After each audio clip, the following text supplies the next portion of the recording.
Bonjour à tous et bienvenue dans cette nouvelle vidéo. On est super heureux de vous retrouver aujourd'hui pour une vidéo qui va vous paraître de base peut-être un petit peu hors sujet puisqu'on va vous parler d'un film qui n'a pas grand-chose à voir avec Harry Potter sur le papier, mais vous allez voir qu'en réalité, il y a beaucoup de choses qui vont vous intéresser et on avait vraiment très envie de vous en parler pour la simple et bonne raison que vous le savez sur cette chaîne, on ne s'interdit jamais de vous faire découvrir des choses que nous aimons, des choses qui nous plaisent et qu'on a aussi envie de partager avec vous parce que c'est aussi un petit peu le but de cette chaîne. Certes, c'est de beaucoup parler de Harry Potter et du fond et de tout ce qui a permis de construire l'œuvre, mais c'est aussi pouvoir regarder un petit peu à côté ce qui peut venir nourrir notre réflexion, ce qui peut venir nourrir aussi nos approches, et c'est quelque chose qui compte beaucoup pour nous. Vous le savez, l'inspiration chrétienne de J.K. Rowling pour Harry Potter n'est plus à cacher. On vous en a parlé déjà dans un certain nombre de vidéos, notamment sur la question de la résurrection, sur la question des miracles, sur la question de la religion tout court dans Harry Potter, des vidéos thématiques. On vous expliquait un petit peu effectivement que J.K. Rowling avait pris dans la Bible et dans sa foi chrétienne un certain nombre de réflexions, un certain nombre de grands axes et surtout en fait a déterminé aussi grâce à sa foi tout un chemin qu'on peut retrouver évidemment dans l'œuvre de Harry Potter, et c'était quelque chose qui était important pour elle et que nous voulions également vous faire partager parce que c'est vrai que c'est quelque chose qui est quand même important si on veut bien comprendre évidemment tout ce que J.K. Rowling a placé au cœur de l'œuvre. Alors aujourd'hui, le film dont on va vous parler, c'est un film qui, de base, évidemment, ne concerne absolument pas le monde magique, ne concerne absolument pas J.K. Rowling et encore moins Harry Potter. Mais voilà, on a eu envie de vous en parler parce que c'est vrai que sur cette chaîne, comme on vous le disait, on a envie de vous parler de choses qui font aussi du bien parfois au moral et qui nous touchent particulièrement. On a eu déjà l'occasion à plusieurs reprises de vous parler sur cette chaîne ou sur notre canal Instagram, enfin en tout cas sur nos stories Instagram, de différents contenus. On vous avait parlé notamment du Club des Miracles, vous savez, avec cette extraordinaire femme qu'est Maggie Smith sur un film très touchant qu'on avait pu vous commenter avec Chloé. On vous avait parlé également aussi du film Son of Freedom et de Vaincre ou Mourir, donc sur Instagram cette fois-ci, qui sont deux films qui traitent de sujets tout à fait différents. Un film qui traite malheureusement de tous les aspects liés à la criminalité vis-à-vis des enfants, et vous savez que c'est un sujet sur lequel J.K. Rowling s'est beaucoup impliqué et continue encore à s'impliquer aujourd'hui. Et Vaincre ou Mourir, on était beaucoup plus sur un film historique qui est issu du personnage donc de Charette et d'une célèbre attraction du Puy du Fou, et également de plusieurs livres qui ont été consacrés à ce personnage. Et là, en l'occurrence, la société de production et de distribution qui présente ces films nous a gentiment proposé de découvrir en avant-première le film libre qui est finalement le sujet véritable de cette vidéo, et on avait vraiment envie de vous en parler parce que quand on l'a découvert, autant vous dire que ça a été un coup de cœur. C'est un film que nous avons dû regarder à plusieurs reprises pour en saisir à la fois toute la beauté, tout le sens, et aussi pour faire progresser un peu nos réflexions, un peu notre vision de notre foi, puisque nous ne cachons pas d'être catholiques et pratiquants, mais voilà, c'était aussi une manière d'aborder un film qui certes montre l'histoire de monastères donc catholiques, chrétiens, mais qui en fait va aussi beaucoup parler aux non-croyants, parce qu'en fait ce film est un film en fait qui va proposer un cheminement au spectateur qui est particulièrement intéressant. Et c'est pour ça qu'on avait vraiment envie de vous en parler. Alors, ce sujet et ce film ne sont pas vraiment si déconnectés que ça en réalité d'Harry Potter, et c'est peut-être là où en fait où vous allez réussir à retrouver vos petits et que ça va peut-être vous faire réfléchir à certains passages des livres, à certains passages des films, et vous verrez que c'est quelque chose qui est plutôt sympathique. Alors, ce film, en réalité, ça parle de quoi ?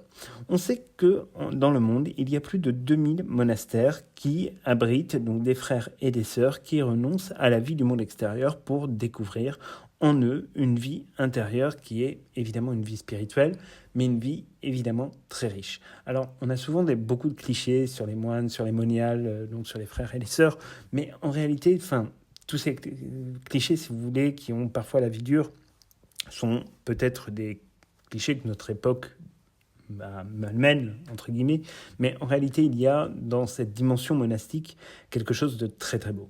Traditionnellement, ce qu'il se passe dans les monastères, par principe, c'est quelque chose qui n'est pas exposé au monde, puisque ce sont des frères et des sœurs qui ont fait le choix de se retirer comme on dit, derrière la clôture, et donc qui ont fait le choix de ne pas exposer leur engagement tout en priant évidemment pour le monde entier. Mais pour une fois, on a un superbe documentaire donc, qui est distribué par Sage et qui sort donc au cinéma le 2 octobre, qui va vous permettre en fait de découvrir entre guillemets cette vie et de découvrir surtout des parcours de vie de moines et de sœurs qui ont pu faire cette expérience, qui sont entrés dans cette expérience après avoir eu une vie qu'on qualifie entre guillemets de profane, puisque c'était une vie en dehors de l'Église. On a certaines sœurs qui étaient mariées, on a certains prêtres qui ont eu aussi des enfants, qui ont eu une vie avant de rentrer en monastère, et qui finalement apportent un certain nombre de questions, apportent un certain nombre de réponses aussi, qui sont particulièrement belles, et c'est vraiment pour ça qu'on voulait vous en parler, parce que pour nous c'est vraiment quelque chose qui est très très riche. Alors la thématique générale du film évidemment c'est de partir à la quête en fait de la vérité. Alors en l'occurrence la vérité c'est Dieu. C'est une quête entre guillemets qui est centrale finalement dans la réflexion de toute l'humanité, quelle que soit en fait la religion et quelle que soit entre guillemets la croyance que l'on peut avoir. C'est vrai que chacun cherche Dieu, chacun cherche la vérité, et dans la littérature ce mouvement il est également très très présent. C'est une question d'ailleurs qui est très sous-jacente dans toute l'œuvre de J.K. Rowling, ou même si elle a fait le choix pour que son œuvre reste universelle de ne pas, on va dire, choisir de présenter un dieu au-dessus du monde des sorciers ou quelque chose comme ça. Elle a en réalité mis dans son œuvre beaucoup de références, notamment à travers par exemple le personnage d'Albus Dumbledore, mais aussi quelque part à travers le personnage de Harry Potter. Il y a évidemment toute une recherche sous-jacente à la fois de la vérité, à la fois de choses qui permettent de s'élever, et ça c'est quelque chose en fait qui peut paraître assez étonnant, mais qui est tout à fait intéressant et sur lequel peu de gens se sont véritablement penchés. Et vous savez qu'en ce moment J.K. Rowling a la vie dure malheureusement, et vous savez à quel point on la soutient, et donc voilà, on voulait vous en parler véritablement parce que ce film peut nourrir effectivement un certain nombre de vos réflexions et peut-être avoir une meilleure compréhension de son œuvre et également de tout ce qu'elle peut écrire ou dire en ce moment sur un certain nombre de sujets. Alors pourquoi en fait on voulait vous parler de ce film? Parce qu'en fait quand on l'a vu déjà, c'est un film qui nous a beaucoup touchés, c'est un film qui nous a même bouleversés. La première fois on était vraiment pas loin des larmes, et même au bout de la troisième ou quatrième on va dire du quatrième visionnage, on est toujours aussi bouleversé parce que c'est quelque chose en fait qui prend aux tripes, parce qu'on parle d'hommes, on parle d'humanité, on parle de beauté, on parle de sacré, et on parle en fait de valeurs qui aujourd'hui sont peut-être parfois un peu galvaudées dans un monde qui est très complexe, mais avec une narration qui est absolument sublime, des prises de vue qui sont absolument extraordinaires, une musique qui est absolument incroyable, et le tout en fait mis en scène de manière absolument parfaite. Enfin, on a rarement vu une réalisation aussi propre, aussi esthétique sur un film qui est entre guillemets un film documentaire, mais qui en fait ne se regarde pas comme un documentaire parce qu'il se vit en fait comme un véritable cheminement où on accompagne en fait le chemin que nous propose le réalisateur, et c'est presque comme si le réalisateur nous prenait un peu la main pour nous dire viens avec moi, j'ai des choses à te montrer. Et en fait on n'est pas face au documentaire un peu version National Geographic, on va vous expliquer comment se passe la journée à moine, comment ceci, comment cela. Non, là on est vraiment sur quelque chose où en fait on va vous amener à vous poser des questions autour de trois grands thèmes. Donc premier thème c'est le chemin, le deuxième thème c'est évidemment la vérité, et le troisième thème c'est la vie. Mais autour de ces trois grands thèmes, il y a évidemment tout un tas d'autres sujets qui sont abordés, et là aussi, encore une fois, dans un esthétisme, dans une beauté et même dans une certaine forme de pudeur qui, en fait, est extraordinairement rare aujourd'hui et qui fait vraiment du bien. Parce que c'est vrai que souvent, aujourd'hui, on est dans un monde où on est confronté à des images qui font mal, à des actualités qui font mal, et là, on découvre des gens qui vivent un peu en dehors de ce monde-là, un peu en dehors de cette actualité, tout en étant forcément impactés par cette dernière, mais qui, en fait, finalement, présentent aussi un chemin qui est peut-être un chemin plus reposant, un chemin plus, on va dire, vertueux, qui permet effectivement de s'élever, et ça c'est quelque chose qui est extraordinairement important. Alors comme on vous le disait, le premier thème qui est abordé c'est évidemment le chemin. Donc le chemin c'est entre guillemets la recherche de ce qui est bien, de ce qui est juste et de ce qui est beau. Ça c'est quelque chose qu'on retrouve évidemment toujours dans l'œuvre de J.K. Rowling. Alors, on le sait, Albus Dumbledore le dit à plusieurs reprises, le chemin du bien n'est jamais le chemin le plus facile, c'est le chemin qui est le plus pavé d'embûches, et on vous fera d'ailleurs une vidéo sur ce sujet parce qu'on a rencontré une personne ce week-end justement qui nous a posé beaucoup de questions sur ce côté, pourquoi est-ce que les personnages qui font du bien sont toujours le plus confrontés au mal. on a trouvé que c'était intéressant et on va essayer de répondre à cette question dans une prochaine vidéo. Mais là, en l'occurrence, pour en revenir à Libre, en fait, on va vous présenter donc un petit peu ce chemin de la recherche en fait du bien et des difficultés évidemment qu'il peut y avoir. Alors, on voit évidemment des différents portraits de moines et de moniales avec l'idée de présenter un petit peu quel a été leur cheminement, comment ils en sont arrivés là, quelle était leur vie au départ et ce qu'ils font entre guillemets maintenant.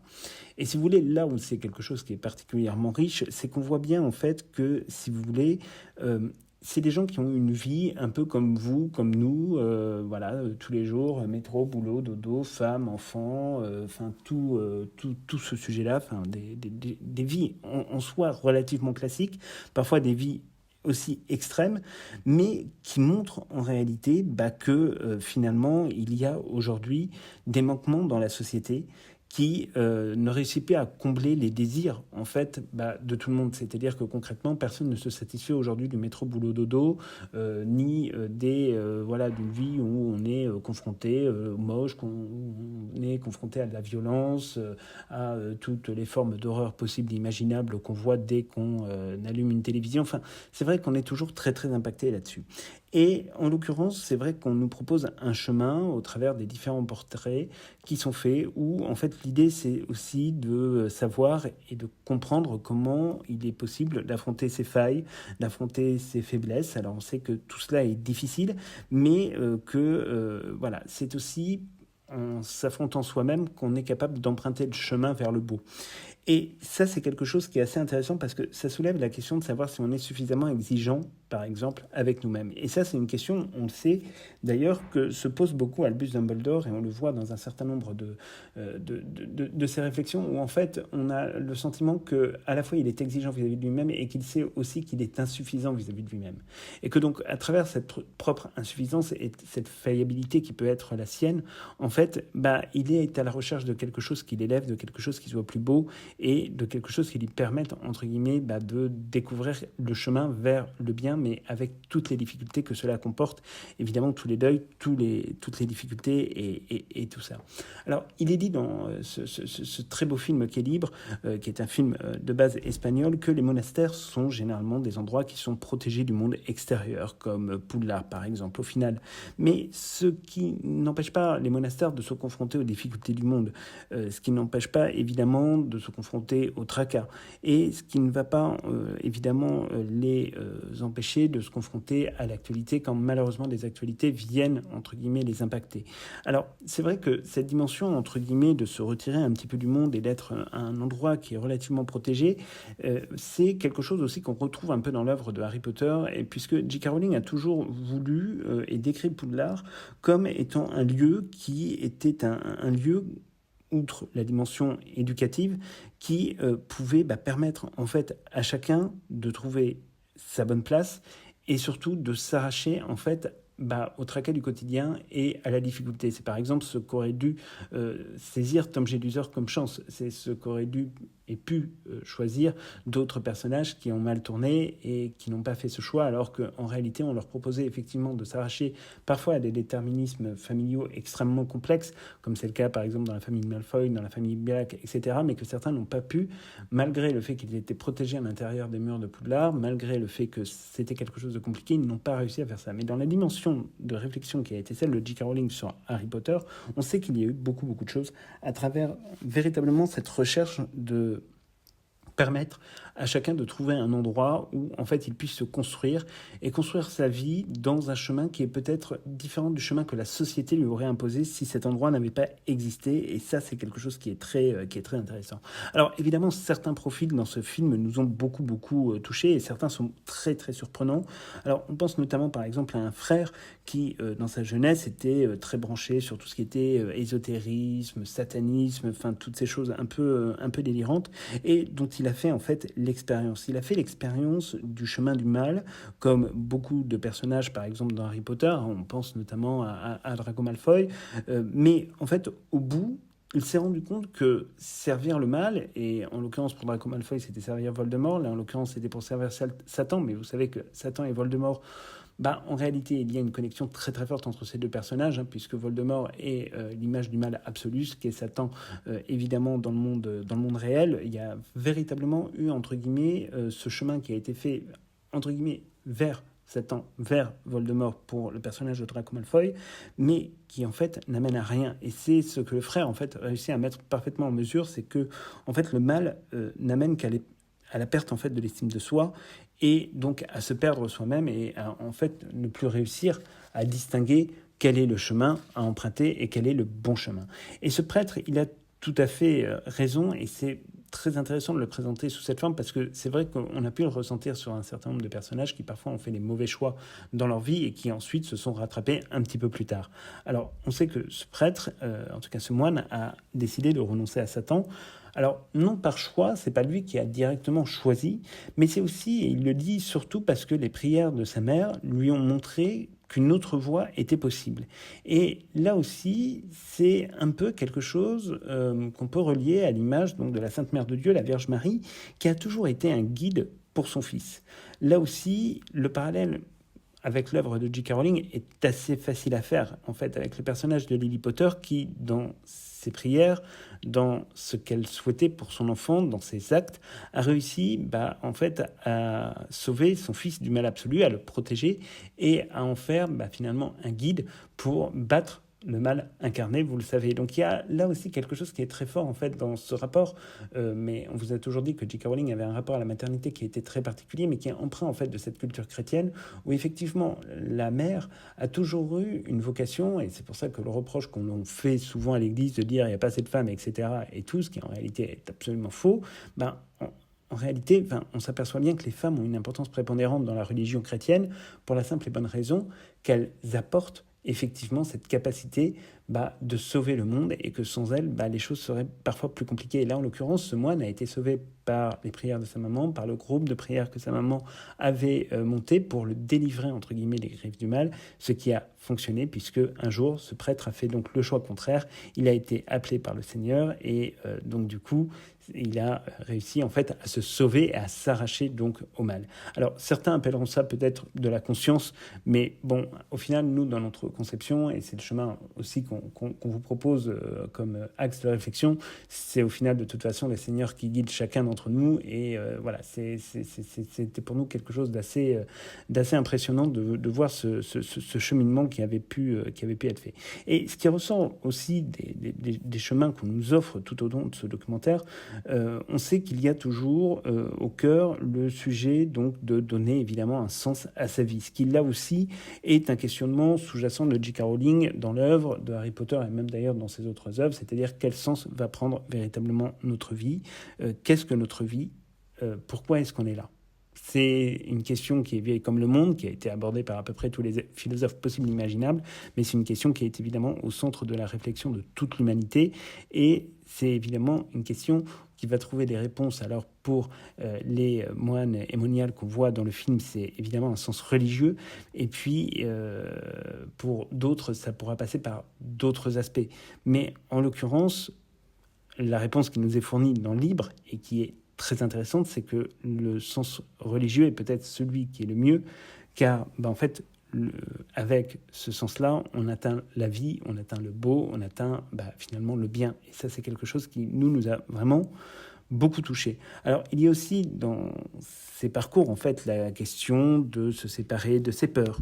Là aussi, c'est un combat qui est intérieur. C'est un combat intérieur qui s'impose à tous, qui s'est imposé aux personnages qu'on a vus dans notre saga, parce que c'est en allant au-delà des peurs que l'on peut avoir que l'on réussit, entre guillemets, à se surpasser. On a vu un certain nombre de personnages apprendre à se surpasser. C'est notamment, par exemple, le cas de la posture de Neville Londubat, qui, effectivement, était un jeune craintif, mais qui, petit à petit, a appris en fait à vaincre sa peur de ceux qui avaient pu faire du mal à ses parents pour au final trouver lui aussi sa voie et trouver quelque chose entre guillemets pour s'améliorer. Et ça, c'est quelque chose qui nous a semblé là aussi très important, parce que c'est vrai que cette capacité à se surpasser, cette capacité à vaincre ses propres peurs, c'est quelque chose qui est extraordinairement important dans la vie.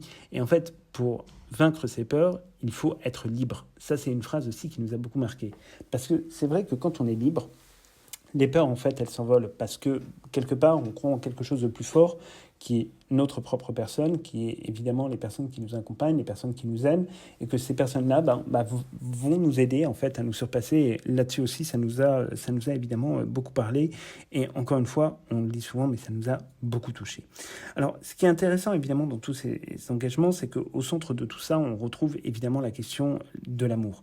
La question de l'amour le plus pur, le plus véritable. Ça, c'est un sujet évidemment qui est au centre, on vous le dit tout le temps, de l'œuvre de J.K. Rowling. Il n'y a pas un chapitre, il n'y a pas une histoire qui ne parle pas d'amour au sens propre du terme, au sens figuré également. C'est vraiment le pilier de l'œuvre, parce que sans l'amour, en réalité, rien n'est possible. Et ça, c'est quelque chose qui est vraiment assez bien mis en avant dans le film. C'est que, en fait, l'amour, que ce soit du Christ ou l'amour de ses prochains et de son prochain, c'est quelque chose qui est au centre de l'engagement des catholiques, des chrétiens. Et c'est quelque chose, évidemment, que l'on retrouve aussi dans la dimension littéraire qui est celle de J.K. Rowling, où forcément, c'est par amour qu'on a recours au plus grand sacrifice. Alors, évidemment, ça pose aussi, ce film, toute la question de la vocation. Et c'est vrai que la vocation est perçue comme étant le perfectionnement, le développement des personnes. Et c'est quelque chose aussi qui est assez extraordinaire, parce que c'est pas parce qu'on devient moine ou monial du jour au lendemain qu'on est arrivé à la perfection. En fait, la perfection, c'est un travail que l'on doit tous faire, qu'on soit croyant ou non, mais c'est quelque chose que l'on doit tous faire sur nous. Et on voit aussi que la plupart des personnages que l'on suit aussi, c'est des personnages qui vont voir naître en eux des vocations. C'est tout le thème qu'il y a autour, par exemple, de l'armée de Dumbledore, qu'il y a autour de l'engagement pour l'Ordre du Phénix. Enfin, tout ça, évidemment, rentre quand même en ligne de compte, et c'est quelque chose qui, pour nous, reste quand même assez présent, et dont on vous reparlera d'ailleurs dans une prochaine vidéo. Alors, évidemment, il ne faut pas oublier non plus dans ce chemin la part, évidemment, extraordinairement difficile des sacrifices, même si ce sont des sacrifices qui sont faits pour le plus grand bien. On avait déjà pu aborder cette question-là sur le sacrifice notamment de Harry Potter. Dans ce cas, c'était effectivement l'amour qui le motivait et qui guidait ses pas, l'amour de ses amis, l'amitié qu'il pouvait avoir pour eux, l'amour pour Ginny Weasley, aussi l'amour qu'il avait pour ses parents, parce qu'au final, il accomplissait la prophétie qui avait été mise en place et pour laquelle malheureusement ses parents n'ont pas réussi à le protéger. Enfin, il y avait toute une histoire autour de ce sacrifice qui est aussi là quelque chose d'important et qui est mis évidemment très très bien en valeur dans ce film. Alors ensuite, c'est vrai qu'on va parler un petit peu plus de la vérité. Alors la vérité, c'est plus difficile de le raccrocher entre guillemets à l'œuvre de J.K. Rowling, mais en fait, quand on y pense, c'est pas tout à fait éloigné, parce que en réalité, la question sous-jacente, c'est comment en fait accéder à la vérité. On vous parle de la vérité avec un grand V. C'est comment est-ce qu'on peut réussir à l'atteindre. Et cette question de la vérité, c'est-à-dire au final la question du bien, là aussi, c'est un questionnement qui est central en fait dans les œuvres de J.K. Rowling, et on le voit notamment apparaître, peut-être pas forcément, enfin on le voit apparaître évidemment dans Harry Potter, mais aussi dans tout un tas d'autres œuvres de J.K. Rowling. On pense notamment par exemple à Lycabog ou au livre donc sur le détective Cormoran Strike, où effectivement à chaque fois il y a quand même cette recherche permanente de la vérité, et où effectivement les personnages sont confrontés à un moment ou à un autre du récit et de leur vie au vide en fait qui tourne autour d'eux, et que derrière en fait il y a quelque chose de plus grand à trouver. Alors généralement cette vérité, elle va passer par l'amour, mais dans le livre on va vous proposer aussi tout un tas d'autres chemins. Par exemple, la prière s'est présentée comme l'une des solutions. C'est pour être évidemment dans cette recherche. Et qui dit prière dit aussi l'écoute de ce que le Christ peut aussi nous enseigner. Alors ça peut passer par les Écritures, ça peut passer aussi par la prière et la relation que chacun peut entretenir avec Dieu, avec le Christ ou avec les saints. Et c'est quelque chose qui est exprimé dans le film de manière, encore une fois, presque poétique et vraiment très très belle. Alors c'est vrai que forcément pour les chrétiens, on a les Écritures qui nous permettent évidemment de nous plonger dedans. On a aussi beaucoup de livres de théologie, etc., que l'on peut trouver et qui sont très intéressants à lire.